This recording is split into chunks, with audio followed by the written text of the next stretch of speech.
Good health to you. I get the great pleasure of welcoming you to Wired Health. This is our second year in which we bring together people really pushing the limits on healthcare, genomics, well-being. We love telling stories. And by that I mean that we bring stories that are not just interesting for a particular community, be it the medical community, but are interesting to everyone. To tell the story, let's welcome Clive Brown.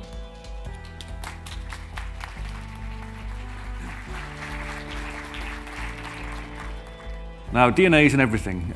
You may or may not know this. It comes as a surprise to some people. All the food they eat, everything you touch leaves a trace of DNA.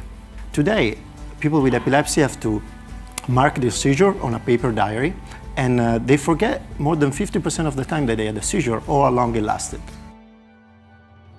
I'm encouraged that I think we're on the verge of having lots more grandfathers and grandmothers at the special events of all of our lives.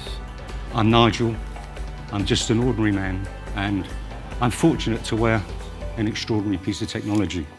We are a reflection of your own mortality. We are an example of just how weak the human body is.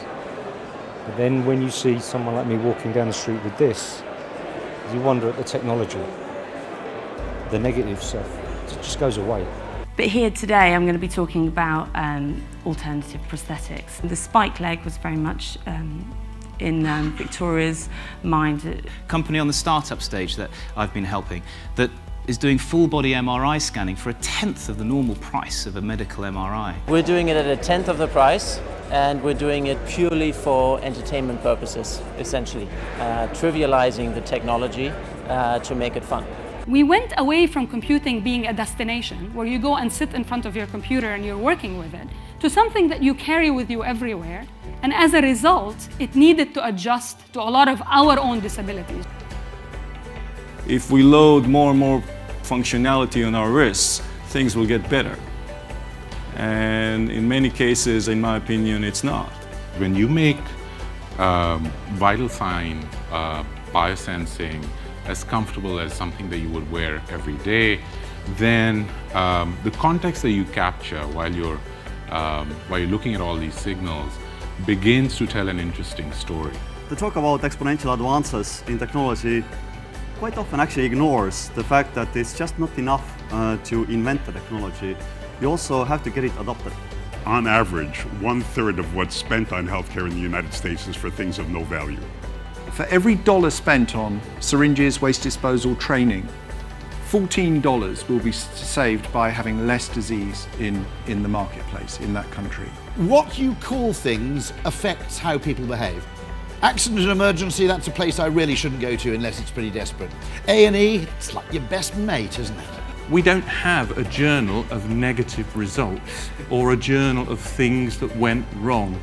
Failure, in my view, is when you don't learn from when you got it wrong. Human health is not just about having good medicine, good healthcare. It's about having a friendly and healthy environment. I don't know if you know that you are not human at all. In terms of genes, you are 99% microbial. Traditional education has focused on transferring information content, but not either assessing or optimizing performance of these fundamental underlying information processing systems. As we start to really try and understand what it takes to be the very, very best at what you can be, what could we learn from these people? And fundamentally, before we even wanted to think about helping them improve, we had to understand. And from that understanding, we hope we add to the broader conversation, which I think today is all about. I can send electrical currents into the brain. For example, if I suffer from a stroke, I want to excite that area of the brain, or I can inhibit brain activity. For example, if a kid is to have an epileptic seizure, I'm going to want to reduce the level of activity. Breakthroughs in medical space will come not just from design and technology, but it'll definitely need a change of mindset.